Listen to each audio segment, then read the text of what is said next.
Hello everyone, welcome back to my channel. আজ আমি তোমাদের সঙ্গে 3 ধরনের তরকারির রেসিপি শেয়ার করব। তো চলো ভিডিওটা স্কিপ না করে সম্পূর্ণ দেখতে থাকো আর আমি কি কি বানাই সেগুলো তোমরা দেখে নাও। তো প্রথমে আমি এখানে নিয়েছি পালং শাক, আর এখানে নিয়েছি কুমড়ো আর আলু। এগুলোকে আমি খুব ভালো করে কেটে নিয়েছি। এবার আমি এগুলোকে ধুয়ে চুলা একটা কড়াই বসিয়ে তাতে দিয়ে দিচ্ছি তেল, আর তেলের মধ্যে আমি এই আলু আর কুমড়োটাকে দিয়ে কিছুক্ষণ ভেজে নেব।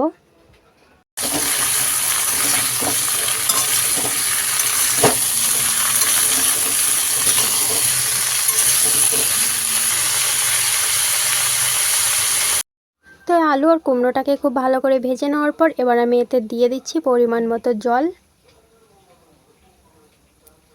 তো এখানে আমি পরিমাণ মতো জল দিয়ে দিলাম। এবার আমি এতে দিয়ে দিচ্ছি একটু পরিমাণ হলুদ গুঁড়ো, আর দিয়ে দিচ্ছি এখানে একটু লঙ্কা গুঁড়ো, আর দিয়ে দিচ্ছি স্বাদ মতো লবণ। তো এই মশলাগুলোকে দেওয়ার পর এবার আমি এতে দিয়ে দিচ্ছি আগের থেকে কেটে ধুয়ে রাখা পালং শাকগুলোকে। তো এবার আমি এতে পালং শাকটা দিয়ে ঢাকা দিয়ে ততক্ষণ জাল করে নেব যতক্ষণ না আমাদের আলুটা খুব ভালোভাবে সেদ্ধ হয়ে যাচ্ছে। তো এটাকে এবার আমি ঢাকা দিয়ে রেখে দিচ্ছি।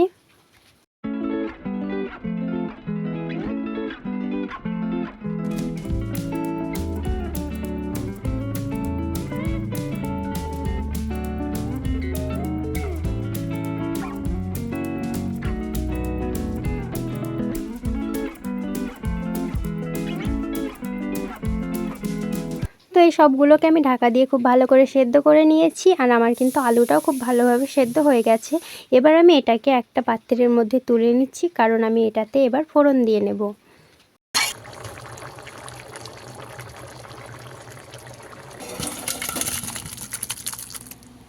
তো প্রথমে আমি চুলায় একটা কড়াই বসিয়ে দিয়েছি, আর তাতে দিয়ে দিচ্ছি তেল। তো তেলটা গরম হয়ে এলে এবার আমি এতে দিয়ে দিচ্ছি সামান্য পরিমাণ পাঁচফোড়ন, আর এখানে আমি দুটো কাঁচা লঙ্কাকে ফাটিয়ে নিয়েছি, আর সে দুটোকে আমি তেলের মধ্যে দিয়ে দিচ্ছি। আর এতে দিয়ে দিচ্ছি সামান্য পরিমাণ পেঁয়াজ কুচি। তো এগুলোকে আমি তেলের সঙ্গে কিছুক্ষণ জাল করে নিচ্ছি।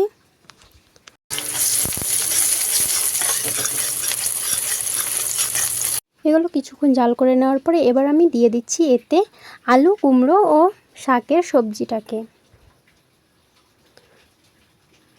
তো এটাকে তেলে দিয়ে দেওয়ার পরে এবার আমি এটাকে জাল করে নেব যতক্ষণ না এটা খুব ভালোভাবে ফুটে যাচ্ছে। তো দেখো আমার কিন্তু সবজিটা খুব সুন্দরভাবে ফুটতে শুরু করেছে, আর আমার কিন্তু এই সবজিটা হয়ে এসেছে। সবশেষে আমি এতে দিয়ে দিচ্ছি জিরে গুঁড়ো। তো জিরে গুঁড়োটা দেওয়ার পরে এবার আমি চুলার ফ্লেমটাকে অফ করে সবজিটাকে একটা পাত্রের মধ্যে ঢেলে নিয়েছি। তো চলো এবার আমি এখানে রান্না করে নেব মুরগির চামড়া। তার জন্য আমি চুলায় একটা কড়াই বসিয়ে তাতে দিয়ে দিচ্ছি তেল, আর তেলটা গরম হয়ে গেলে এবার আমি এখানে দিয়ে দিচ্ছি পেঁয়াজ কুচি, আর পেঁয়াজ কুচিটাকে তেলের সঙ্গে কিছুক্ষণ ভেজে নিচ্ছি যতক্ষণ না পেঁয়াজটা খুব ভালোভাবে সেদ্ধ হয়ে যাচ্ছে। তো পেঁয়াজটাকে একটু সেদ্ধ করে নেওয়ার পর এবার আমি এখানে মুরগির চামড়াগুলোকে দিয়ে দিচ্ছি। এবার আমি তেলের সঙ্গে মুরগির চামড়াটাকে খুব ভালোভাবে ভেজে নেব যাতে এর গন্ধটা খুব ভালোভাবে চলে যায়।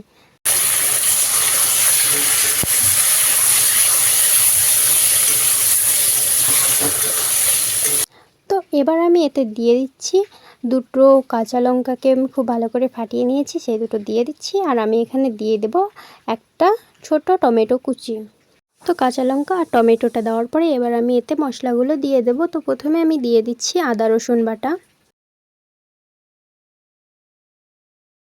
তো এখানে আদা রসুন বাটা দেওয়া হয়ে গেলে এবার আমি এতে দিয়ে দিচ্ছি লঙ্কা গুঁড়ো, আর দিয়ে দিচ্ছি হলুদ গুঁড়ো, আর আমি এতে দিয়ে দেবো স্বাদ মতো লবণ।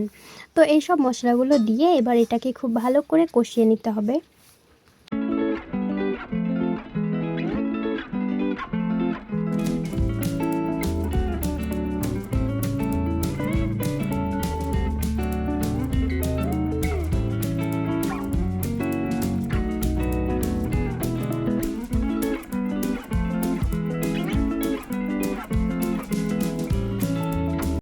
তো দেখো এটাকে কিন্তু আমি কিছুক্ষণ খুব ভালো করে কষিয়ে নিয়েছি, আর আমাদের কিন্তু মশলা থেকে তেলটা ছেড়ে দিয়েছে। তো এবার আমি এতে দিয়ে দেব জিরে গুঁড়ো ও দিয়ে দিচ্ছি মিট মশলা।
দেখো এবার কিন্তু আমার মুরগির চামড়াটা একদম রেডি হয়ে গেছে। আর এই রেসিপিটা তোমাদের কেমন লাগলো সেটা আমাকে কমেন্ট করে জানিও। তারপর আমি এখানে নিয়ে নিয়েছি পেঁপে, আর পেঁপেগুলোকে আমি ভেজে নেব। তার জন্য প্রথমে পেঁপেগুলোকে সেদ্ধ করে নেব। তাই আমি এতে দিয়ে দিচ্ছি পেঁয়াজ কুচি, আদা রসুন বাটা, হলুদ গুঁড়ো আর লঙ্কা গুঁড়ো, আর দিয়ে দিচ্ছি স্বাদ মতো লবণ, আর দিয়ে দিচ্ছি সামান্য পরিমাণ তেল। এবার এটাকে খুব ভালো করে হাত দিয়ে মাখিয়ে এতে জল দিয়ে এটাকে চুলায় বসিয়ে দিচ্ছি যতক্ষণ না এটা ভালোভাবে সেদ্ধ হয়ে যাচ্ছে। তো কিছুক্ষণ সেদ্ধ করে নেওয়ার পরে দেখো আমাদের কিন্তু পেঁপেটা খুব ভালোভাবে সেদ্ধ হয়ে গেছে। তারপর আমি চুলায় একটা কড়াই বসিয়ে দিচ্ছি, আর এতে দিয়ে দিচ্ছি সামান্য পরিমাণ তেল। তো তেলটা গরম হয়ে গেলে এবার আমি এতে দিয়ে দিচ্ছি অল্প পরিমাণ পেঁয়াজ কুচি, আর পেঁয়াজ কুচিটাকে একটু ভেজে নেব।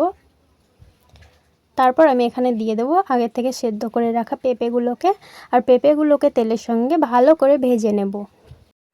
তো বন্ধুরা তোমরা বলো আমার এই 3 ধরনের রেসিপি তোমাদের কেমন লেগেছে। আশা করি ভালো লেগেছে তোমাদের। আর এই রেসিপিগুলো যদি তোমাদের ভালো লেগে থাকে তাহলে কিন্তু ভিডিওতে একটা লাইক করে দিও, আর চ্যানেলটাকে সাবস্ক্রাইব না করে থাকলে তাড়াতাড়ি সাবস্ক্রাইব করে দিও।